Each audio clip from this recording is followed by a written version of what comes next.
Great. All right, well, we'll see you tomorrow at 6.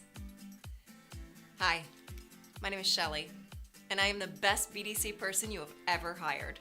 I have a great voice, I'm a hard worker with a bubbly personality, and I know how to build rapport on the phone and set appointments. You couldn't be happier with my performance. Unfortunately, there's something you don't know about me. I'm gonna quit next week. I know I've only been working for you for 6 months, and I really appreciate the training and the opportunity. But I got a better offer across the street, so I guess this is goodbye.